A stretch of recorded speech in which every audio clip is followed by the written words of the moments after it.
La chaux est un liant. En présence d'eau, elle sert à agglomérer des granulats ou des poudres pour en faire un mortier, une chape ou un enduit.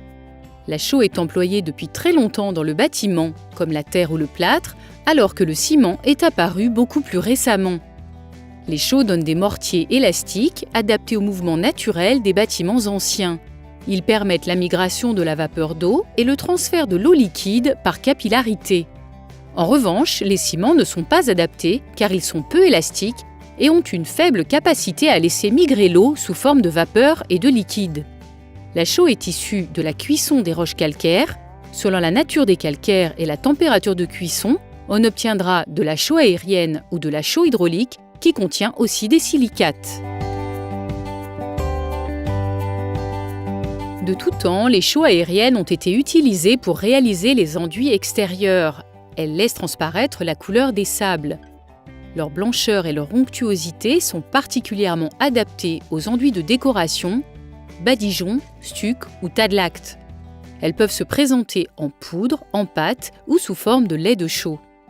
Les chaux aériennes du commerce portent la dénomination CL90 pour Calcic Lime et DL85 pour Dolomitic Lime, selon la norme des chaux de construction EN 459-1.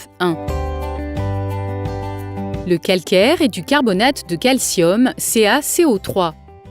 Lorsqu'il est soumis à des températures de 800 à 900 degrés, il se transforme en oxyde de calcium CaO, appelé chaux vive, avec un dégagement de dioxyde de carbone CO2.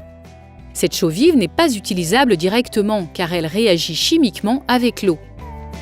Une étape dite d'extinction est indispensable.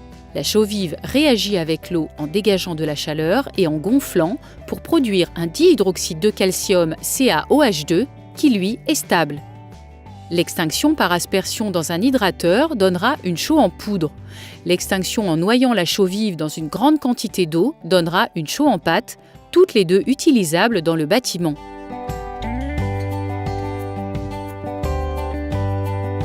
Dans le mortier, le durcissement de la chaux aérienne se fait par carbonatation. La chaux fixe du gaz carbonique de l'air et rejette l'eau d'extinction. C'est une réaction de surface qui se fait au contact de l'air, en milieu humide, et qui progresse dans l'épaisseur du mélange. Il faut compter 90 jours par centimètre d'épaisseur et 1 an pour un enduit extérieur. Les mortiers en chaux hydraulique ont un début de prise plus rapide.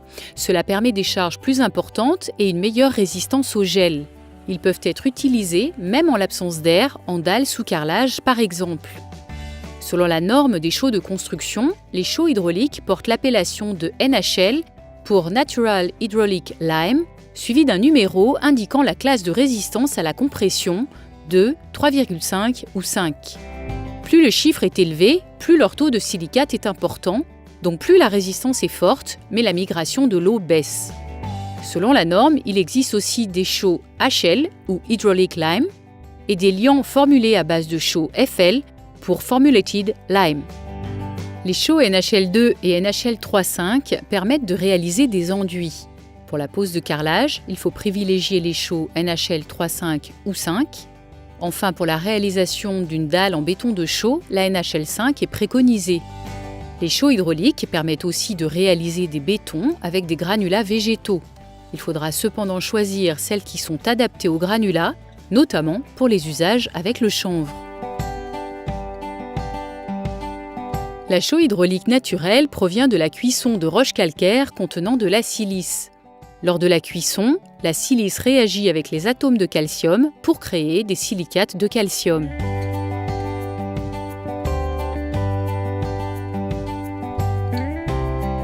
La chaux hydraulique fait sa prise en 2 temps. La première étape est la prise hydraulique. Dès qu'ils sont au contact de l'eau, les silicates de calcium réagissent et conduisent à une prise en masse du mortier. La prise hydraulique dure 30 à 40 jours. La deuxième étape est le durcissement par carbonatation.